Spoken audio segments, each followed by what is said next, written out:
और जो next question है हमारा that is question number 32. Question number 32. In each of the figure, पहला फिगर देखो, this is the given figure, this is A and this is B and C D is parallel to A B as per question. ये जो point है आपका, ये क्या है आपका ई.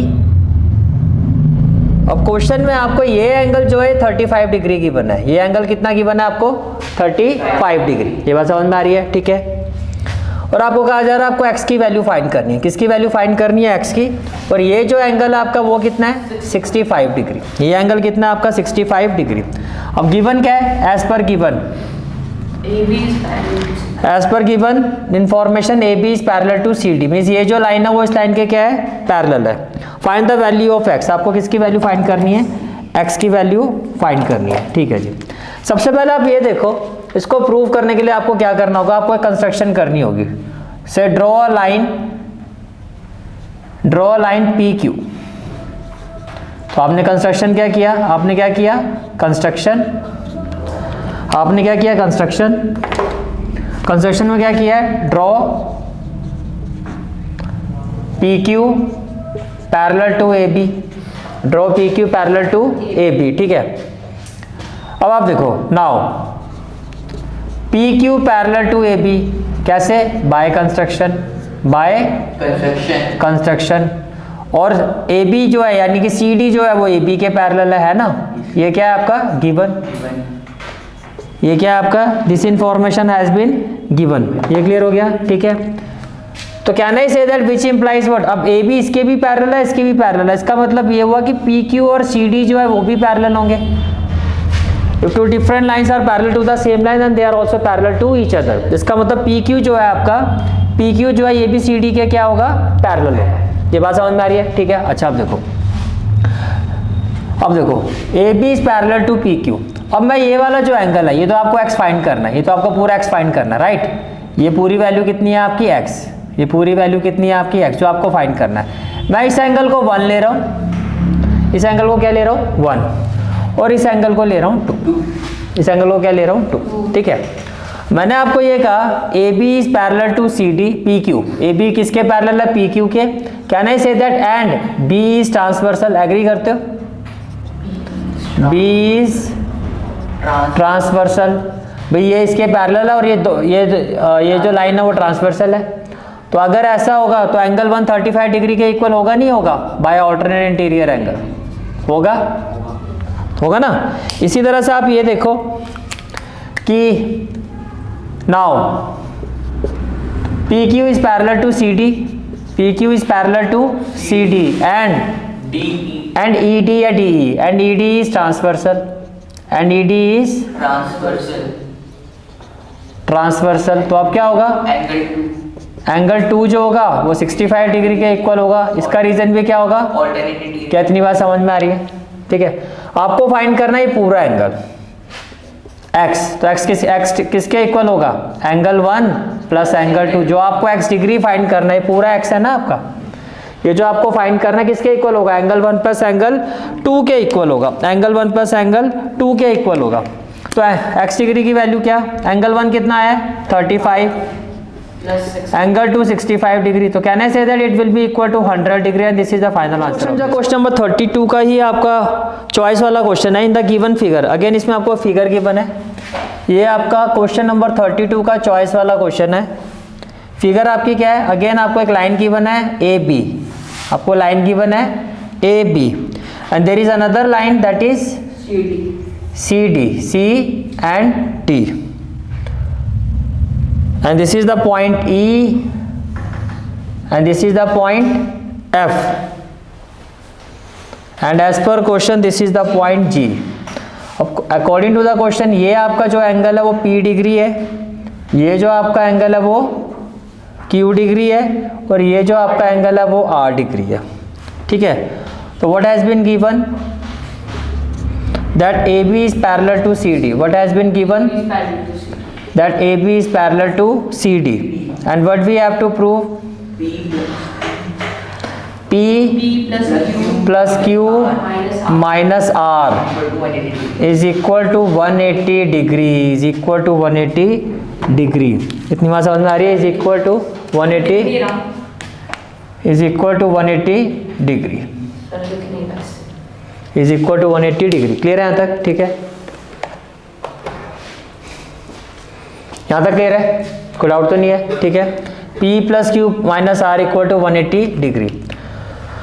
तो अब देखो कैसे कर सकते हो इस क्वेश्चन को। अगेन अगर आप यहाँ पे देखो तो कैन आई से दैट, देखो यहाँ से मैं एक लाइन ड्रॉ कर रहा हूँ, यहाँ से मैं क्या कर रहा हूँ, एक लाइन ड्रॉ कर रहा हूँ। से द लाइन इज LM।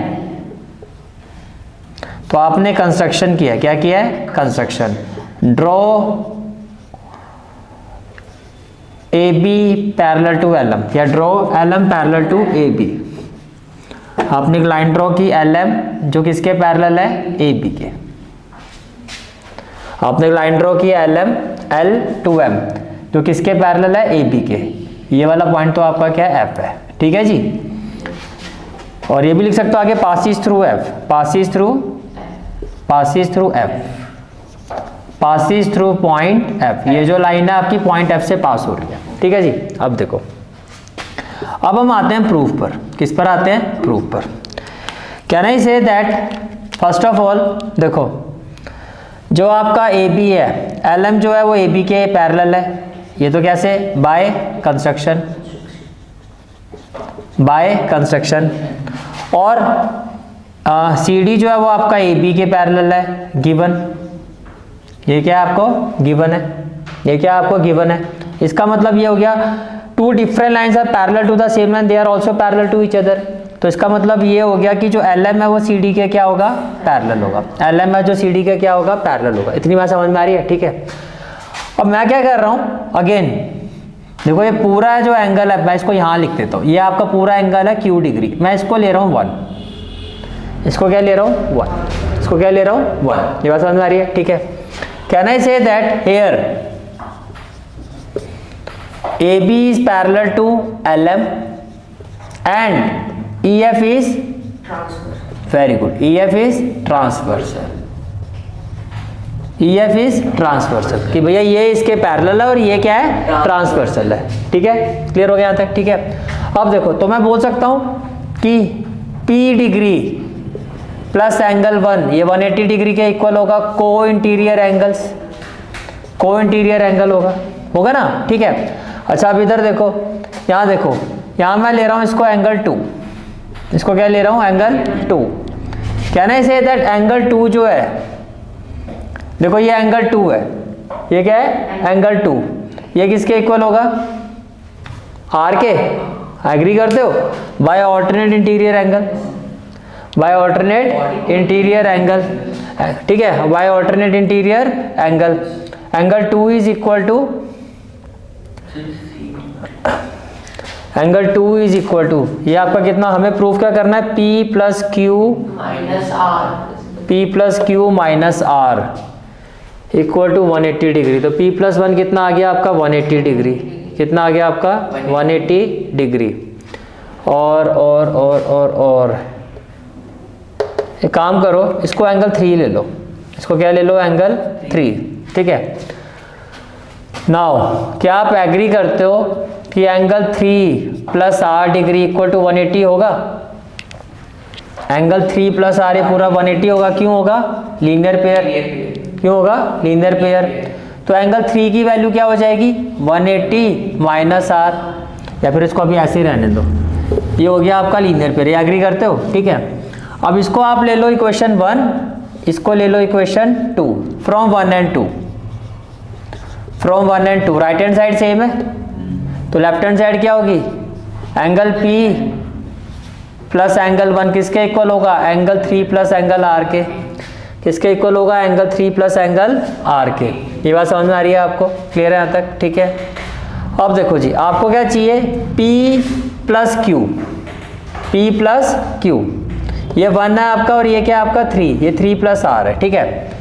अब आप ये देखो, सही हो गया इक्वेशन 3। ये क्या हो गया? Equation 3। Now can I say that LM जो है आपका वो CD के पैरेलल है। LM किसके पैरेलल है? CD के। And FG is transversal, FG is transversal. तो क्या होगा, एंगल 2 प्लस एंगल 3 किसके इक्वल होगा, 180 के। तो एंगल 3 इक्वल टू क्या हो जाएगा, 180 माइनस एंगल 2 होगा, नहीं होगा। ये उठा के यहाँ पुट कर दो, putting value of angle 3 in equation 3, यहाँ पुट करो। तो ये हो जाएगा angle P plus angle 1। Angle 3 की जगह क्या आ जाएगा, 180 minus angle 2 plus angle R। ये बात समझ में आ रही है, क्लियर है यहाँ तक, ठीक है। अब ये माइनस यहाँ जाके क्या हो जाएगा, प्लस, ये प्लस यहाँ जाके क्या हो जाएगा, माइनस, इक्वल टू क्या हो जाएगा 180। 1 प्लस 2, ये पूरा तो Q है, 1 प्लस 2, तो मैं इसको ले सकता हूँ angle P plus angle Q minus angle R equal to 180 degree. आपने ऐसा इसको क्यों लिखा Q, because angle 1 plus angle 2 किसके इक्वल है, Q डिग्री के। तो यही तो प्रूव करना था, यही तो आपको प्रूव करना था। बात समझ में आ रही है, क्लियर है यहाँ तक, ठीक है। इसी क्वेश्चन को हम एक और मेथड से कर सकते हैं। मैं आपको मेथड 2 बता रहा हूँ। कंस्ट्रक्शन तक तो आपको सारा सेम ही रहेगा, कंस्ट्रक्शन तक आपका प्रोसेस क्या रहेगा, सारा सेम। देखो, can I say that angle angle AEF plus angle EFL equal to 180 degree. Why, को इंटीरियर एंगल। जो AEF है वो क्या हो गया आपका P डिग्री, और जो EFL है ये आपका कितना है, 1। तो ये हो गया आपका एंगल 1 इक्वल टू कितना हो गया, 180 डिग्री। इतनी बात समझ में आ रही है। इसको ले लो question 1। Now can I say that angle LFG also, angle LFG is equal to angle FGD। Reason, alternate interior angle. तो एंगल LFG जो है आपका वो क्या है, एंगल 2, और ये हो गया आपका R डिग्री। इसको ले लेते हैं इक्वेशन 2, इसको ले लेते हैं इक्वेशन 2। This is equation 2। ये बात समझ में आ रही है, ठीक है। अब देखो, can I say that angle LFG क्या, नहीं angle EFL। Now angle EFL equal to, EFL को मैं ले सकता हूं, देखो ये जो पूरा एंगल है ये वाला, इस पूरे एंगल में से इक्वल टू एंगल EFG में से मैं माइनस कर दूं LFG, तो इसी के तो इक्वल होगा। अगर आप इस पूरे एंगल में से ये 2 हटा दो तो 1 ही तो बचा, तो मानते हो इसके इक्वल होगा, मानते हो, ठीक है। तो इसका मतलब ये हो गया EFG, ये पूरा एंगल तो कितना है, Q, तो इसकी जगह तो आ गया Q। और LFG कितना है आपका, एंगल 2, और एंगल 2 किसके इक्वल है, Q minus R by equation 2। By equation 2 किसके इक्वल है, R के इक्वल है। यहां तक कोई भी डाउट है तो पूछ सकते हो, क्लियर है यहाँ तक, ठीक है। अब देखो ये EFL आ गया, ये क्या आ गया, EFL। अब जो EFL है, EFL ये है क्या, एंगल 1, तो इसका मतलब एंगल 1 की वैल्यू क्या आ गई, Q डिग्री माइनस R। अब ये जो एंगल 1 की वैल्यू आई है इसको 1 में पुट कर दो, पुटिंग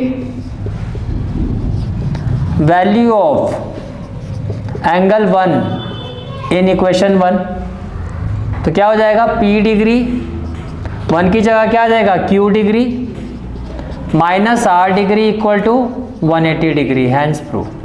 ये दूसरा मेथड है। अब जो इसी लगे वो आप देख लेना, पॉसिबिलिटी में जो जो मेथड्स हैं मैंने आपको दोनों बता दिया, क्लियर है, ठीक है। Question is question number 33। A cloth having an area of 165 meter square is shaped into the form of a conical tent। Conical tent तो कुछ इस तरह की शेप में होगा। अब इसका एरिया आपको गिवन है, क्या गिवन है, एरिया। एज पर क्वेश्चन इसका एरिया जो गिवन है वो कितना है, 165 मीटर स्क्वायर। ये टेंट है। अब एक बात बताओ, टेंट है तो सारा का सारा कपड़ा यहीं तो यूज हुआ होगा, ये तो खाली होता है, कर्व्ड सरफेस है, क्योंकि नीचे वाला तो ओपन है सारा। तो इसका मतलब ये जो एरिया है वो क्या है, curved surface area of cone है। पहले इतनी बात समझ में आ रही है। ये आपको गिवन है 165 मीटर स्क्वायर। फिर कहा जा रहा है shape into the form of A conical tent of radius.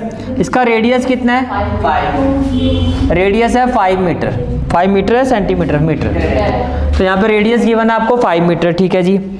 First part में कहा जा रहा है how many students can sit in the tent if a student on an average occupies 5.7 meter square on the ground. देखो जी, tent में जो tent का ये है ना पूरा एरिया, अब जो भी मान लो ये एक बच्चा है और ये बच्चा जो है कितना एरिया ऑक्यूपाई करता है, 5/7 मीटर स्क्वायर एरिया ऑक्यूपाई करता है एज पर क्वेश्चन, कि area occupy by one student, area occupy by one student, area occupy by one student कितना एरिया ऑक्यूपाई करता है, 5/7 मीटर स्क्वायर, 5/7 मीटर स्क्वायर।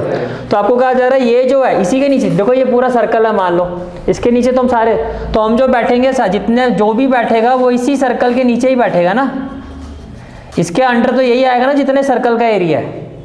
तो आपसे पूछा कितने स्टूडेंट जो है वो इसके नीचे बैठ सकते हैं। देखो how many students can sit in the tent if a student on an average occupy 5/7 meter square on the ground, यानी कि अगर एक बच्चा on an average 5/7 meter square area occupy करता है तो इतने एरिया के नीचे कितने बच्चे बैठ पाएंगे। तो देखो नंबर ऑफ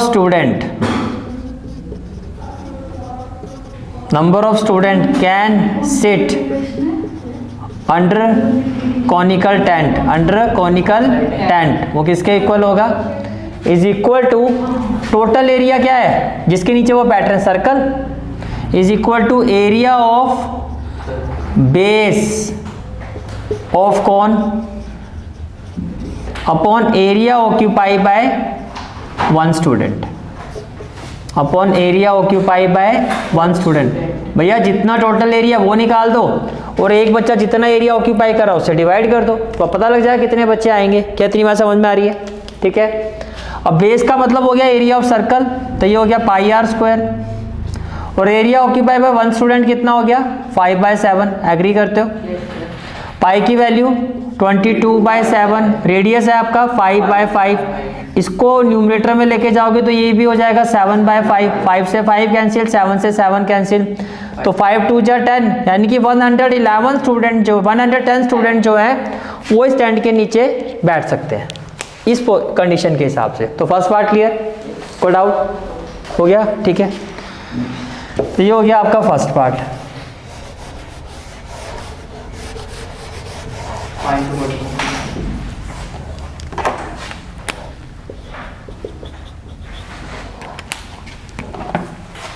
अब सेकंड पार्ट में क्या जा रहा है, find the volume of cone, find the volume of cone, find the volume of cone. अब देखो, अब वॉल्यूम ऑफ कोन जो होता है, वॉल्यूम ऑफ कोन क्या होता है जी, वेरी गुड, 1/3 πr²h, r तो है लेकिन आपको h निकालना होगा, और h से पहले क्या निकालना होगा, स्लांट हाइट, एटलीस्ट 2 होगा तभी तो तीसरी वैल्यू आएगी। अब यहाँ आ जाओ, इक्वेशन 1, फ्रॉम इक्वेशन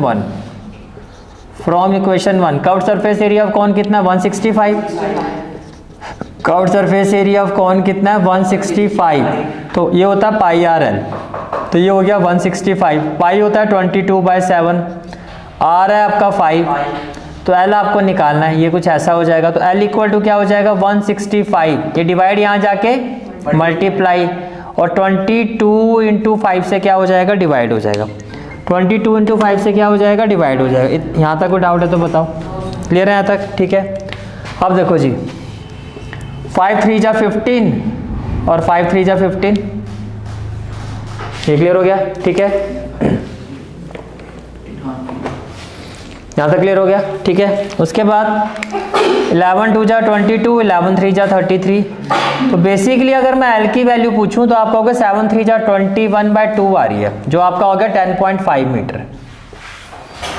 कितना हो गया, 10.5 मीटर। ये बात समझ में आ रही है, ठीक है। तो आपका ये L आ गया। नाउ आपको पता है L² इक्वल टू क्या होता है, R² प्लस H², तो H² इक्वल टू क्या होगा, L² माइनस R², तो H इक्वल टू क्या हो जाएगा, square root of L² minus R², यही होगा आपका, ठीक है जी।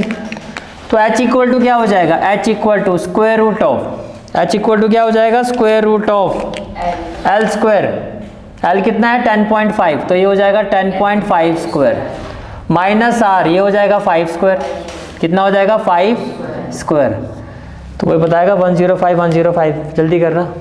अरे कैलकुलेटर कर लो यार। 105 का स्क्वायर मैं ही करूँ क्या?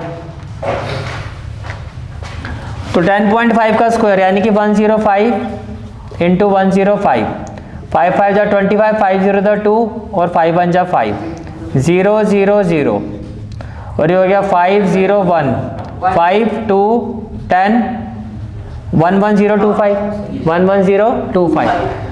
तो 11025 डेसिमल यहाँ पे भी है डेसिमल, तो डेसिमल 2 डिजिट से पहले आ जाएगा और माइनस में 5 का स्क्वायर क्या हो गया 25।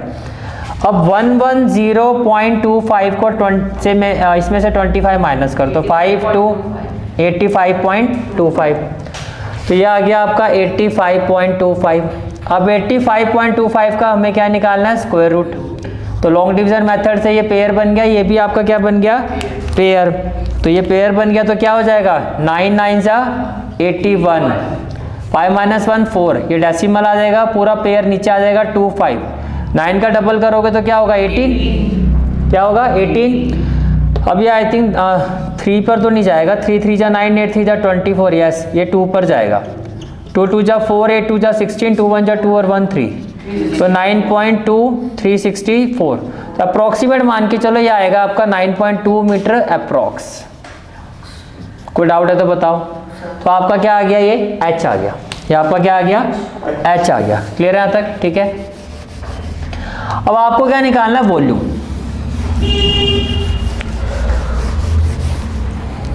अब आपको क्या फाइंड करना है वॉल्यूम ऑफ कॉन। तो वॉल्यूम ऑफ कॉन क्या हो जाएगा 1/3 पाई, पाई कितना होता है 22/7, r कितना है 5 × 5 और h की जगह क्या आ जाएगा 9.2।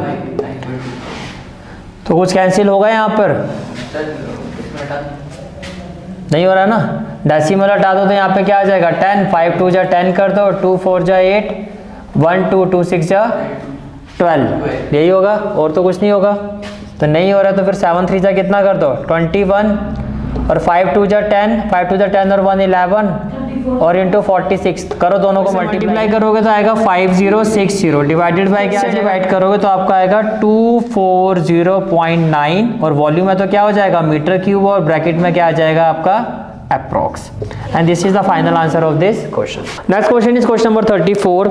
Perimeter of a triangular field is 420 meter and its side are in the ratio. आपको साइड्स का रेशियो गिवन है तो साइड्स को हम ले लेते हैं। Let a is equal to, पहला रेशियो वैल्यू क्या है 6, तो इसको 6x ले लो। तो b इक्वल टू क्या हो जाएगा 7x और c इक्वल टू क्या हो जाएगा 8x। According to the question perimeter of triangle आपको गिवन है और वो कितना है 420 मीटर। तो आपको कहा जा रहा है इसका एरिया बताना है। क्या बताना है एरिया। पेरीमीटर का मतलब side plus side plus side means a plus b plus c, ये कितना है 420, a कितना है 6x, b 7x, c और ये कितना हो गया 420, 8 प्लस 6 14, 14 प्लस 7 21, तो ये हो गया आपका 21x, कितना हो गया 21x इक्वल टू कितना हो गया 420। तो x की वैल्यू क्या 420/21, तो 7 3 जा 21 या 21 से सीधा कर दो 21 2 जा 42 और 0, तो x कितना आ गया 20, x कितना आ गया आपका 20। ये बात समझ में आ रही है, क्लियर है? ठीक है। Which implies a equal to क्या होगा 6 × 20, तो कितना हो गया 120 मीटर। b इक्वल टू क्या होगा 7 × 20, तो ये हो गया 140 मीटर। c इक्वल टू क्या होगा 8 × 20, तो ये हो गया 160 मीटर। अब Heron's formula by Heron's formula area equal to क्या होता है, एरिया ऑफ ट्राइंगल क्या होता है आपका S minus A, S minus B और S माइनस C, यही होता है। ये आपका क्या होता है एरिया होता है। क्लियर हो गया यहाँ तक? ठीक है।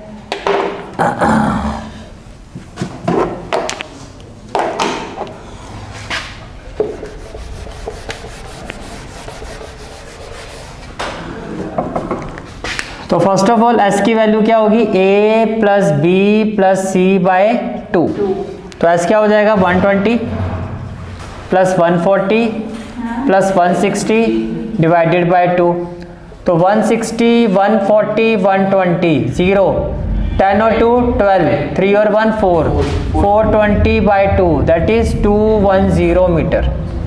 कितना आ गया? 210 मीटर। तो अब देखो, now area is equal to root s, तो ये हो गया 210, फिर एस माइनस ए, तो 210 माइनस ए कितना हो जाएगा? 120, एस माइनस बी 210 माइनस 140 और एस माइनस सी 210 माइनस 160। कोई डाउट है तो बताओ। क्लियर है यहाँ तक? ठीक है। अब देखो जी 21 को आप लिख सकते हो 21 इंटू 10 और ये हो जाएगा 0, 11 माइनस 2 9, 90 हो गया ना 90, और ये हो जाएगा 0 और 11 माइनस 4 7, और ये हो जाएगा 0 और 11 माइनस 6 5, 11 माइनस 6 कितना हो गया? 5। अब देखो जी ये हो गया आपका 21, 7 3 जा 21 इंटू 10, 9 का स्क्वायर रूट होता है तो 9 इंटू 10 कर देते हैं, इसको 7 इंटू 10 कर दो और इसको कर दो 5 इंटू 10। अब जरा पेयरिंग करो। सबसे पहला पेयर किसका? देखो ये 10 का पेयर बन गया तो ये 10, फिर इस 10 का पेयर हो गया तो ये भी 10, इस 7 का पेयर आ गया, ये भी 9 का स्क्वायर रूट 3, 9 तो अपना आप ही पेयर होता है। फिर बचा क्या? 5 3 जा 15, इसका पेयर नहीं बना, इसको छोड़ दो। तो क्या आएगा? 7 3 जा 21, 2100 इंटू 3 रूट 15, ये 7 3 जा 21, 2100 रूट 15। तो फाइनल आंसर क्या होगा आपका? 2100 root 15 meter square, and this is the final answer of this question. Is it clear? Question is question number 35, using factor theorem factorize the polynomial, factorize the polynomial. इस question को हम ऐसे कर लेते हैं। Next question is question number 35, factorize the polynomial. आपको इसको factorise करना है, आपको क्या करना है? फैक्टराइज करना है। fx इज इक्वल टू, या इसको px ले लेते हैं, जो आपका गिवन पॉलिनोमियल है ये क्या हो गया? px। तो ये कितना हो जाएगा? X cube minus 3x square minus 9x minus 5। ठीक है जी। तो सबसे पहले क्या होता है? Heat and trial method, by heat and trial method, by heat and trial method. देखो कांस्टेंट हम 5 है, 5 के पॉसिबल वेक्टर 1 और 5, प्लस माइनस 1 और प्लस माइनस 5। तो say put x equal to 1, x की जगह क्या पुट किया? 1, तो p ऑफ 1 क्या हो जाएगा? 1 cube minus 3 1 square minus 9 into 1 minus 5, तो 1 माइनस 3 माइनस 9 माइनस 5, तो ये तो 0 के इक्वल नहीं आएगा। अब क्या करते हैं? Put x equal to minus 1, तो p ऑफ माइनस 1 क्या हो जाएगा? Minus 1 raise to power 3 minus 1 raise to power 2 minus 1 और माइनस 5, ये हो गया माइनस 1, ये माइनस 3 प्लस 9 और माइनस 5, तो ये भी माइनस 9 प्लस 9, ये आ गया आपका 0। इसका मतलब ये हो गया कि x की जगह माइनस 1 था, इसको यहाँ लेके जाओ, therefore x plus 1 is one of the factor of px। x plus 1 जो है आपका one of the factor of क्या है? px है। इतनी बात समझ में आ रही है? क्लियर है यहाँ तक? ठीक है।